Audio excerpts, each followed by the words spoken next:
Good morning students. मैं Mrs Sangeeta Jain Samant, associate professor of home science, government girls college Ajmer. आज BA part 1 home science के students को paper 1 में भाषा विकास के चैप्टर में आगे कंटिन्यू करने जा रही हूँ। आज हम बात करेंगे भाषा विकास की अवस्थाएं। इसका भाग 1 के बारे में हम डिस्कशन करेंगे। भाषा विकास की अवस्थाओं की अगर हम बात करें तो इनको हम 2 भाग में विभाजित कर सकते हैं। एक होती है वास्तविक भाषा के पूर्व की अभिव्यक्तियाँ, मतलब भाषा पूर्व अभिव्यक्तियाँ, जिनको हम अंग्रेज़ी में बोलते हैं pre speech forms of communication. इसके अंतर्गत आती हैं क्रंदन यानी क्राइंग, कूइंग व बबलाना यानी कूइंग एंड बैबलिंग, और तीसरा आता है हाव भाव यानी जेस्चर्स एंड एक्सप्रेशंस। और जो दूसरे भाग जिसमें हम कल चर्चा करेंगे वो होगी वास्तविक भाषा विकास की अभिव्यक्तियाँ, जिनको हम बोलते हैं स्पीच फॉर्म्स ऑफ कम्युनिकेशन। तो इसके अंतर्गत आएंगी उच्चारण यानी प्रोनाउंसिएशन, दूसरी आकलन शक्ति यानी कॉम्प्रिहेंशन पावर, तीसरा शब्द भंडार यानी वोकैबुलरी, और चौथा यानी वाक्य निर्माण।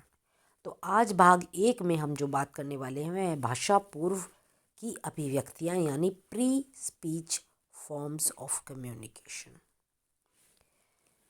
तो pre speech forms of communication के बारे में हमने आपसे जिक्र किया है कि 3 भागों में ये प्री स्पीच फॉर्म्स होते हैं।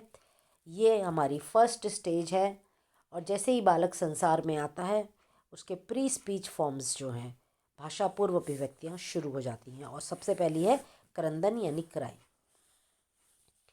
जैसे ही शिशु का जन्म होता है तो देखा गया है सबसे पहली चीज़ जो रिएक्शन में नज़र आती है वह है क्रंदन यानी क्राइंग। सबसे पहले बच्चे का रोना सुनाई देता है, और अगर नॉर्मल है बच्चा तो वह पैदा होते ही जो है उसका रोना नज़र आता है।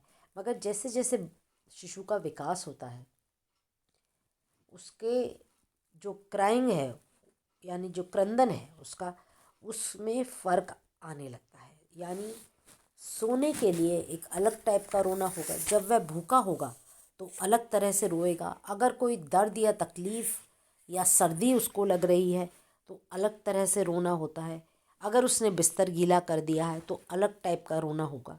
तो ये जो क्रंदन है यह उसकी जो भी उसकी शारीरिक नीड है, बायोलॉजिकल नीड है, शारीरिक आवश्यकता है, उसके हिसाब से उसकी क्राइंग बदलती रहती है या उसका क्रंदन बदलता रहता है।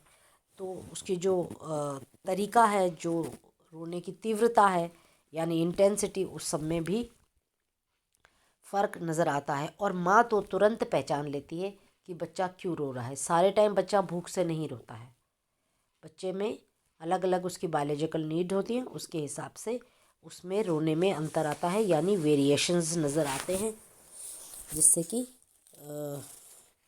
बच्चा अपनी जो भी उसकी शारीरिक आवश्यकता है वह उसको व्यक्त करता है। अब बात करें दूसरे pre speech form of communication की, वह है कूइंग एवं बबलाना। अंग्रेज़ी में कूइंग एंड बैबलिंग जिसे भी कहते हैं हम।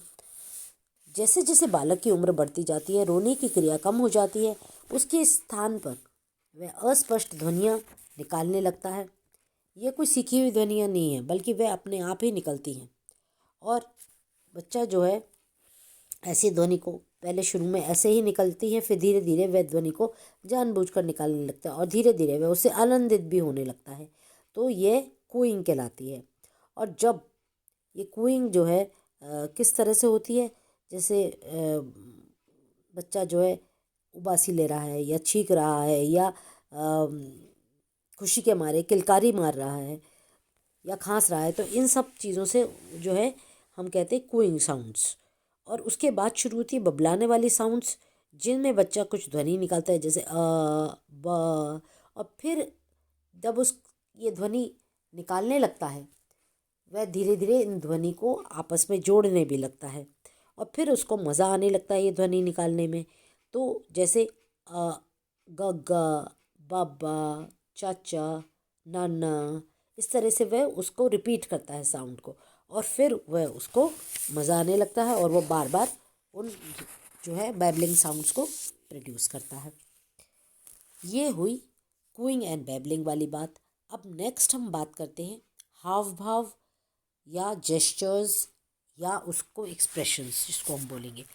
तो जेस्चर्स एंड एक्सप्रेशन क्रंदन और कूइंग एंड बैबलिंग के अलावा भाषा का एक कम्युनिकेशन का ये एक और तरीका है जो शिशु जिसको इस्तेमाल करता है। हाव भाव से वह कुछ अपने चेहरे से, कुछ शरीर के अंगों के माध्यम से, कुछ अपने जीभ, आँख, इन सब के माध्यम से, हाथ पैर के माध्यम से जो है अपने हाव भाव का प्रदर्शन कर अपनी जो भी उसकी नीड है या जो कम्युनिकेट करना चाहता है वह नज़र आता है।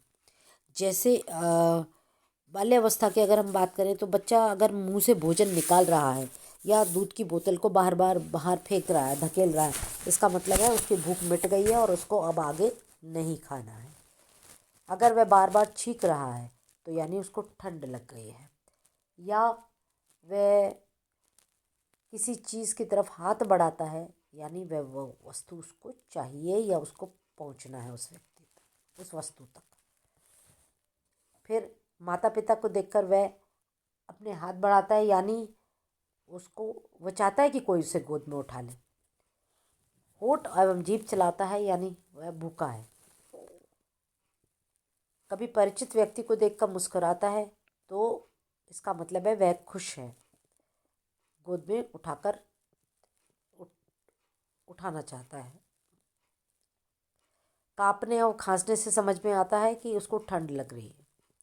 अपरिचित को देखकर जब वह भागता है या आंख बंद कर लेता है इसका मतलब वह डर गया है।